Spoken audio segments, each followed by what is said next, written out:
Bonjour à toutes et à tous. Dans la section 3 de cette formation, je me permets de faire un rappel de ce qu'on avait vu avant sur la première et la deuxième section. Donc, on a vu ensemble l'emplacement du Docker dans la route map DevOps. On a vu historiquement comment était le changement du serveur dédié vers la VM et puis vers le container. Et après, on a abordé la définition du Docker, avantages et limites. Ensuite, on a vu les repositories, le Docker Hub, plus l'Artifactory privée, là, le GeForge. Et après, on avait vu la valeur ajoutée du Docker dans la vie des développeurs, ainsi que pour les opérations, les équipes des opérations et déploiements. Et on a discuté ensemble le mur de confusion entre les deux équipes. Et on a conclu la deuxième section par les objectifs de DevOps en gros. Dans cette troisième section, on va plutôt faire un peu de la pratique. Donc, on va commencer par un petit rappel des commandes de base Linux. On va aborder l'éditeur VI, parce que les deux là, on aura besoin sûrement pour, par exemple, pour créer Dockerfile, pour au moins comme ça, je serai sûr que vous serez à l'aise côté commande de base Linux. Et puis, on va faire l'installation de Docker sous des biens et sous Windows. On va configurer Docker sous Visual Studio Code. Et on va faire un tour ensemble des commandes de base Docker. Après, on va faire la création des containers, par exemple, les arrêts, démarrage, voir les logs, création Dockerfile, construction de l'image Docker et la publication, par exemple, vers un repository. Tout ça dans un test de service web ou dans un site web, par exemple, on va faire Apache avec une base de données MySQL juste pour l'exercice. Et puis exprès, je vais faire un retour sur les concepts, le container concrètement et expliquer les couches, là, comment il traite, comment c'est composé le container. Et la distinction aussi entre Docker et une VM. Et après, on va utiliser Docker Compose, par exemple, pour créer plusieurs images en même temps. Voilà. Donc ça sera pour la troisième section qui est la section pratique. Du coup, si on attaque le premier point qui est le rappel des commandes Linux. Donc pour les rappels des commandes Linux, je vous ai mis vraiment les bases des bases qui vous permettront d'être plus à l'aise dans l'utilisation Docker, et vous allez sur votre Linux, vous créez fichier. Donc on va commencer par les commandes relatives au répertoire, les commandes relatives aux fichiers, les commandes pour gérer les répertoires et les fichiers, comment créer des liens symboliques par exemple, physiques, et archiver, compresser, désarchiver et décompresser. Comme ça, vous aurez vraiment toute la boîte à outils concernant les commandes de base. Voilà. Donc si on commence, je me permets de basculer vers ma machine de biens. Voilà. Donc si je commence par exemple là les commandes de base, là je suis connecté, je bascule en route par exemple, donc c'est sudo et su. Juste pour info, toutes les commandes que je vais vous montrer ici, je vous ai mis un PDF qui les contient avec des tableaux et l'option de chaque commande. Voilà, ainsi que quelques liens utiles qui vous permettront d'aller directement trouver vos commandes de base. Alors, si on commence par exemple au pif, donc on choisit par exemple, si je veux afficher, je sais pas, le type de matériel de mon bien, par exemple un petit uname, tiré, voilà, donc M, voilà, donc c'est l'architecture x64. Ensuite, si je fais par exemple, voilà, donc si je fais le type d'OS, donc je fais un new name par exemple, -R par exemple, voilà, AMD 5.10.0-21-AMD 64. Bon, ensuite, ben, si je veux afficher par exemple la date actuelle, voilà, donc on est le samedi 14 octobre 2023. Si je veux par exemple la date plus l'OS plus la version, donc je fais date point virgule uname par exemple, -sr, voilà. Donc là j'ai les deux, j'ai le type de mon serveur ainsi que ainsi que la date du jour. Donc voilà, donc, par exemple pour re-switcher vers mon utilisateur, sortir du root, CTRL D. Voilà, logout, je me suis basculé vers mon utilisateur. Quoi d'autre que je peux là, par exemple pour vider la console, donc ça serait un contrôle, ça serait un clean par exemple, ça marche aussi ça. Pendant clear, voilà, donc ça comme ça. Je re-switch vers le root. Euh, voilà, donc après, il y a, si vous connaissez pas la commande, par exemple, je fais man de ls par exemple. Voilà, donc j'ai tout le help que je peux solliciter aussi si j'oublie par exemple les options. Donc pour afficher les options, pour pouvoir les afficher, donc c'est man plus la commande. Et après, là, si vous voyez ici, justement, là, je suis sur un fichier édité. Donc si je fais press H for help and Q to quit. Donc si je fais par exemple, voilà, Q, je sors. Voilà. Il y a aussi une commande qui est un peu très utile, plus mieux que le man et le help, parce que le man et le help, c'est limité. Donc vous devez savoir la commande auparavant pour la chercher ces options. Donc il y a par exemple la commande à propos, comme ça. Donc ça vous permet d'avoir des résultats, même si vous rappelez pas de la commande ou de, par exemple, de l'être d'une commande. Ça nous arrive parfois de ne pas prendre en cœur la commande. Donc ça, c'est quelques commandes qui vous seront bien sûr utiles. Ensuite, c'est des commandes généraux. Donc, maintenant, on va aller aux commandes relatives, par exemple, au répertoire.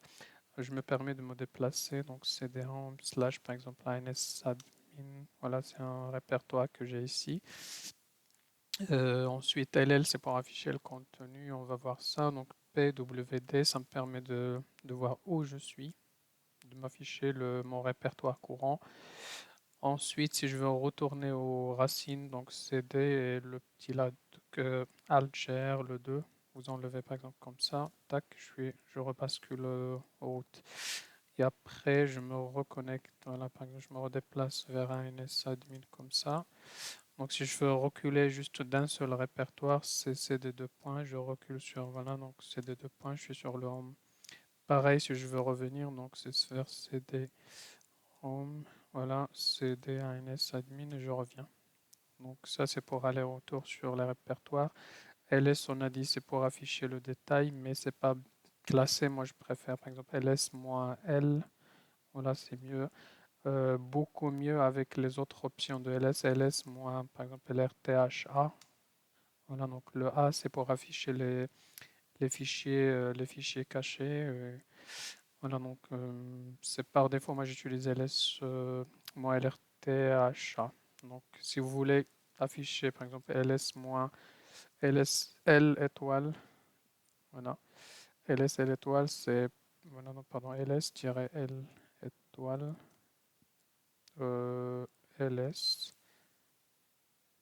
ls-l étoile,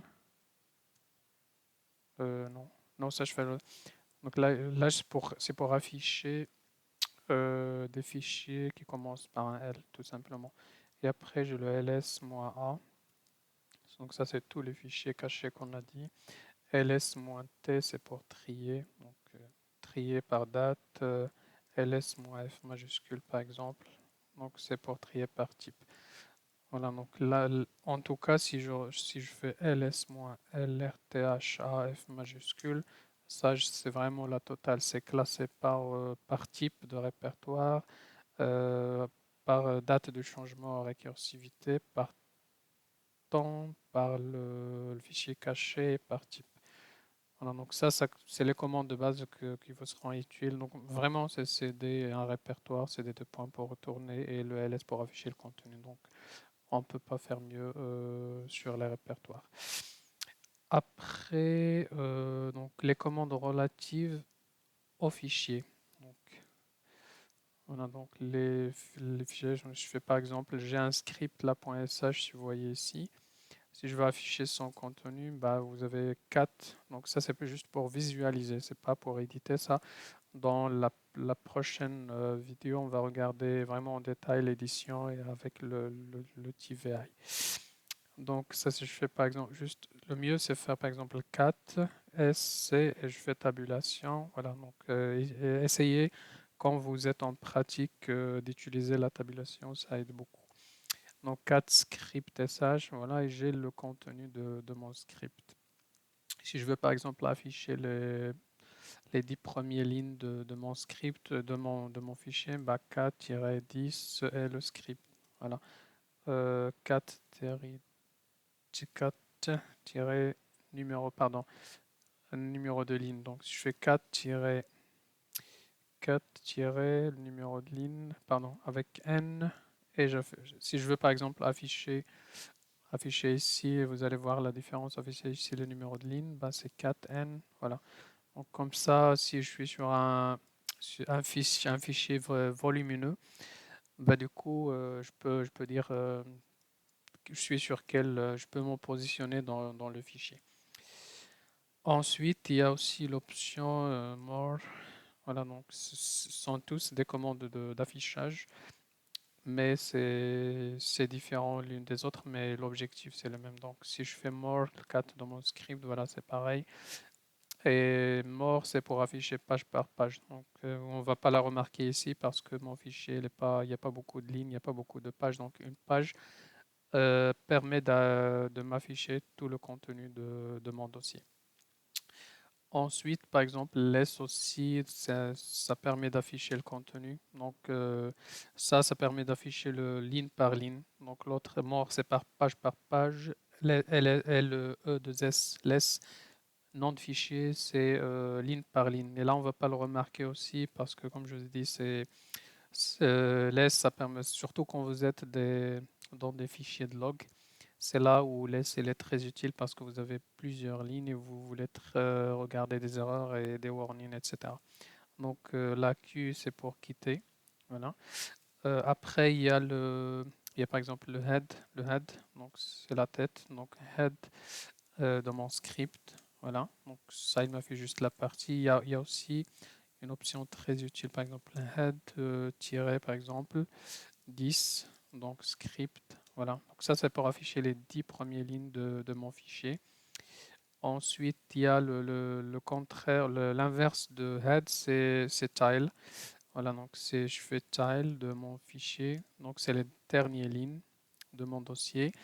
Ensuite, je peux spécifier par exemple, les 2 ou les 3 dernières lignes de mon fichier. Donc, c'est tel moins, je fais les 4 de mon script, tac, et j'ai les 4 dernières lignes de mon fichier.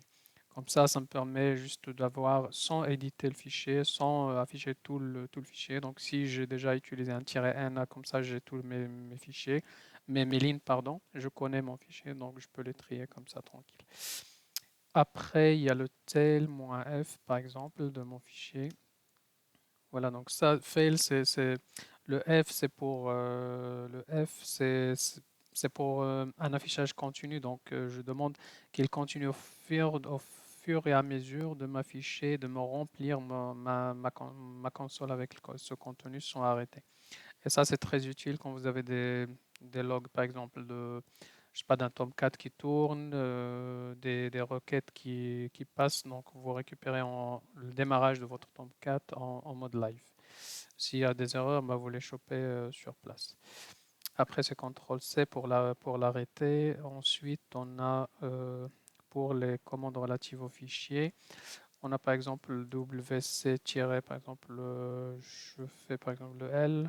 Allez, le L. Donc là, il me compter combien de lignes j'ai dans mon fichier en gros. Après, par exemple, j'ai la même W, voilà, donc W de mon script. W, ça, c'est référent à Word. C'est combien de mots j'ai dans mon fichier. Ensuite, mes AWC, par exemple, c'est de script. Voilà, donc c'est le nombre de bytes. Voilà. WC-M, je crois, ça existe aussi. Voilà, c'est pareil, donc c'est le caractère ou byte. Alors, ensuite, donc là, on a parlé des commandes relatives, les commandes relatives au répertoire, commandes relatives au fichier.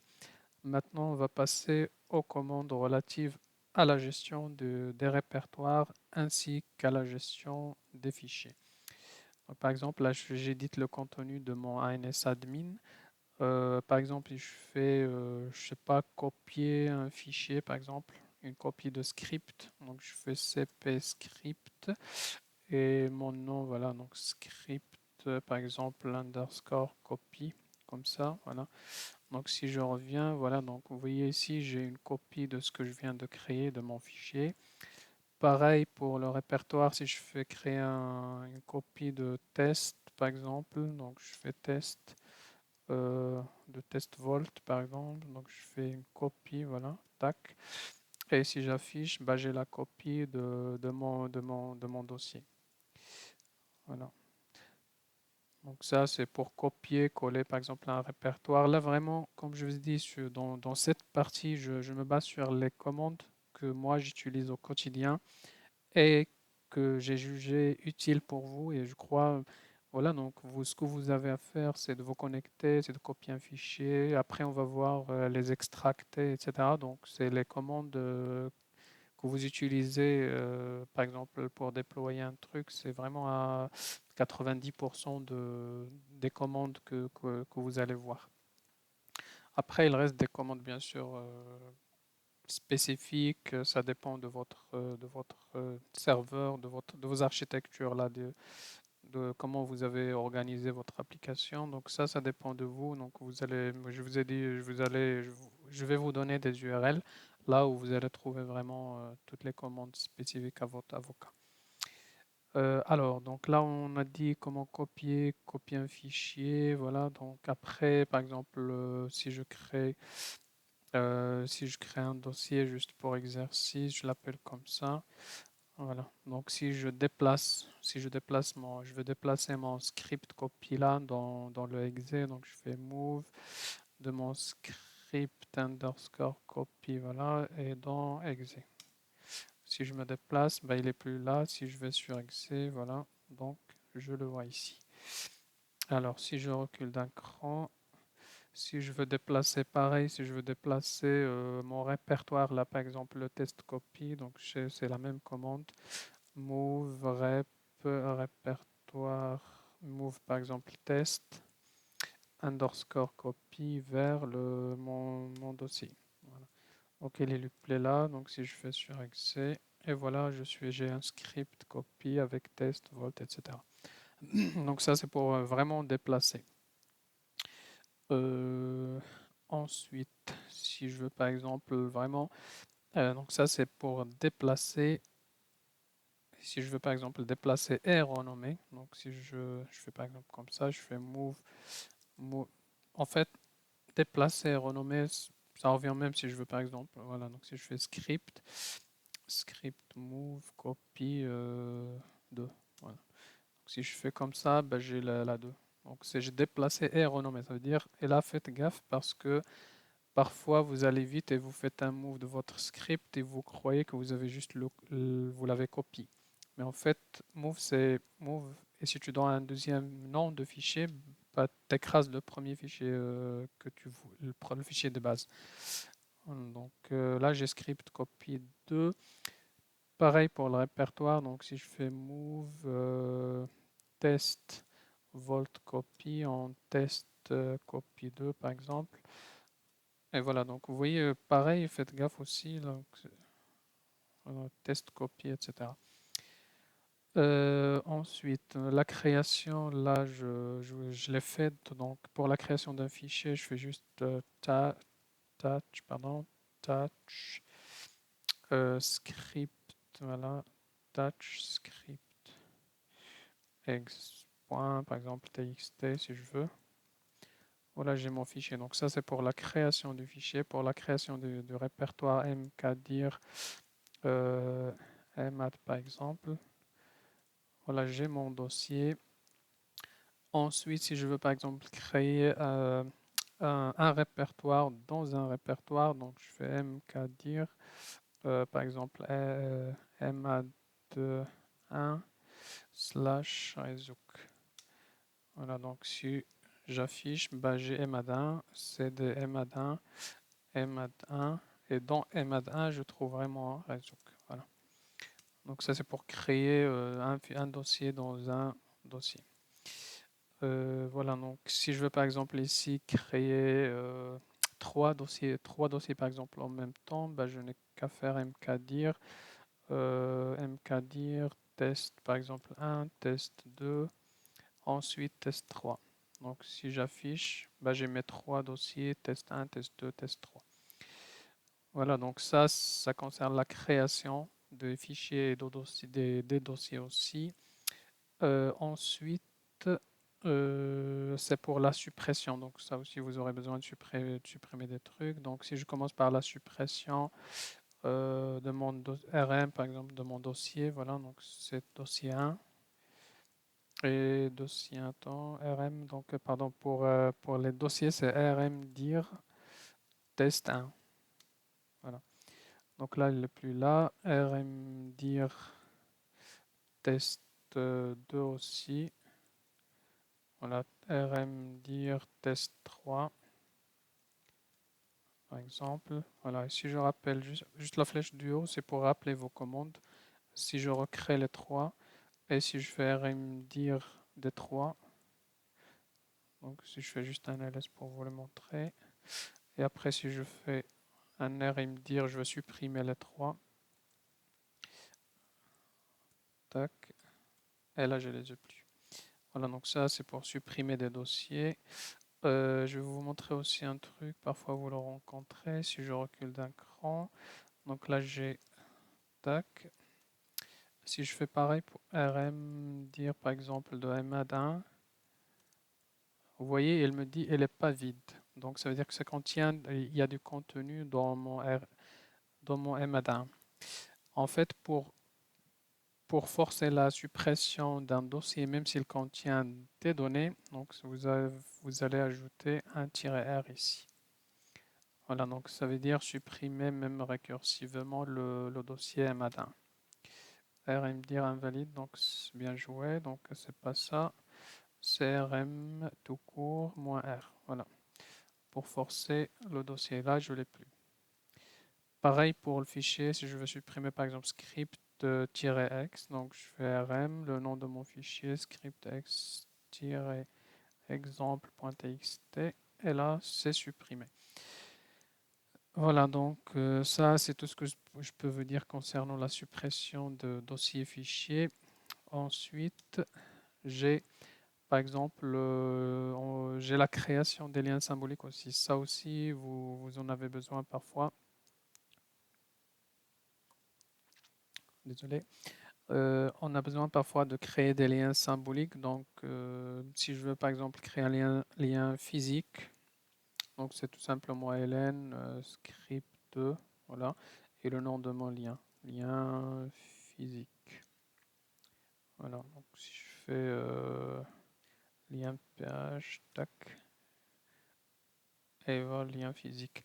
Et après, si je crée un lien symbolique, ln-s, je fais dossier, c'est mieux, comme ça vous aurez à créer des liens symboliques, surtout c'est pour des dossiers. Voilà, et le nom de mon lien, ln-s. Voilà. Si je reviens ici, bah, j'ai mon lien symbolique qui pointe vers mon dossier. Ça aussi, c'est très utile, surtout pour les liens symboliques, lors de la configuration ou de la mise en place de votre application. Voilà, donc autre chose avant de conclure cette partie des rappels des commandes de base Linux, c'est la compression et la compression et la décompression, archivage et désarchivage. Donc si je commence, par exemple, si je veux archiver mon script, script copy2.sh, donc dans ce cas, il y a l'archivage, donc on parle que de l'archivage. Donc si je veux archiver, par exemple, j'ai tar zvf et le nom de mon fichier qui est script qui s'appelle tar zvf de mon script. Voilà. tar, non, c'est pas ça. Je croyais un tiré ici. Non plus. Pas bien joué. Alors, qu'est-ce que. Donc, tar, zvf, le nom du fichier tar, zvf est le nom de mon fichier. Ouais, sinon, je recule d'un cran. Je recule encore d'un cran. Donc là, si je prends le script, par exemple, si je fais tar, zvf, pardon, il faut mettre le nom de l'archive d'abord, puis la source de la source que vous voulez archiver. Je vais vous mettre la syntaxe pour que vous tombiez pas dans cet oubli-là. Par exemple, ça vous a voyé, donc même moi, ça m'arrive de l'oublier. Donc, n'ayez pas le peur d'aller chercher sur Internet la syntaxe de chaque commande. Donc ça, si je fais par exemple script pointard et puis voilà, donc le script après, et là, ça va marcher. Vous voyez, donc là, j'ai un pointard. Ensuite, donc ça, c'est pour archiver, que archiver. Donc voilà, pour désarchiver, c'est tar, et puis au lieu de mettre le C, c'est le X, XVF, c'est ça, et le nom de mon tar. Juste avant, parce que là, il va désarchiver, mais en fait, j'ai déjà un script, je préfère le renommer avant. Move de mon script.sh vers script.sh.hold, par exemple, voilà. Donc là, je l'ai plus, ouais. Et après, ce que je vais faire, on a dit désarchiver mon archive. Donc, c'est-à-dire un tar xvf et le nom de mon tar. Ensuite, voilà. Donc, j'ai mon script là que j'ai déjà désarchivé. Donc là, on a parlé que de archiver et désarchiver. Voilà. Ensuite, il y a le compresser. Donc, si on veut compresser, et juste pour info, je vais vous montrer les trois options. Donc, soit passer d'un fichier vers un fichier archivé, puis passer de ce fichier archivé vers un fichier compressé. C'est ce qu'on a fait là. Et après, je vais vous demander de vous donner la commande, pardon, qui passe directement d'un fichier vers un fichier archivé et compressé. Donc, c'est ce qu'on utilise au quotidien. Donc là, c'est exprès, je passe via le point tar pour vous montrer la différence entre tar, compressé, archivé, archivé, désarchivé, décompressé. Donc là, on a archivé, pardon, point tar, on a désarchivé. Ensuite, on va prendre par exemple le point tar, on va le compresser. Donc ça serait un gzip de mon script point tar, un gzip de mon script point tar tout court. Donc là, si je fais comme ça, bah, j'ai un tar gzip, donc c'est-à-dire archivé et compressé. Ensuite, si je fais par exemple désarchiver, donc on a dit gzip c'est pour désarchiver, j'ai un zip euh, c'est pour décompresser, pardon. Voilà. Donc là je reviens au pointard. Donc ça c'est un peu comment donc archiver, compresser, désarchiver, décompresser. Mais ça, on ne fait jamais ça, c'est un travail de plus. Le mieux, c'est d'aller vers un fichier, l'archiver et le compresser en même temps. Donc la commande, c'est celle-là. Si je prends par exemple script.sh, je fais juste une suppression de tout cela, comme ça on n'aura pas des doublons. Tac. Voilà. Si je fais par exemple, voilà, donc c'est j'ai mon script, ex et tout. Ok, donc là, on a dit on va maintenant passer au raccourci directement. Donc c'est archiver et compresser de mon fichier script. Donc je vais faire un tar zvf x, non c'est pas x, pardon, c'est cvfz. Voilà, donc file gzip. Par exemple, je prends le script.tar.gzip on a dit de mon script. Voilà. Et là, vous voyez, j'ai directement un fichier archivé plus compressé. Voilà. Et l'inverse du CVFZ, c'est tar. Si je veux maintenant décompresser et désarchiver en même temps. Voilà. Donc ça serait un tar x VFZ de mon fichier gzip. Voilà, et je fais un marche arrière et j'ai mon script. Voilà, donc peut-être vous ne le voyez pas parce que là en doublant. On va faire pareil, on va move du script.sh, pardon, vers script.sh.hold. Voilà. Et là j'ai mon script hold et après si je rappelle ma commande en tar xvf et vous voyez j'ai mon script désarchivé et décompressé en même temps. Voilà, donc la commande, on a dit, c'est tar cvfz.tar.gz, le nom, c'est-à-dire la syntaxe c'est tar, l'option zvfz est le nom de mon fichier compressé et archivé, plus le fichier source. Et après, pour faire l'inverse, c'est un X au lieu d'un C pour désarchiver. Voilà, donc en gros, c'est ça le rappel que je voulais vous faire par rapport aux commandes que vous aurez, que vous allez utiliser dans votre quotidien. Et je vous dis à tout à l'heure sur la deuxième partie des rappels Linux qui est l'éditeur VI qu'on va découvrir ensemble dans la prochaine vidéo. Je vous dis à tout à l'heure sur la prochaine section. À tout à l'heure. Merci.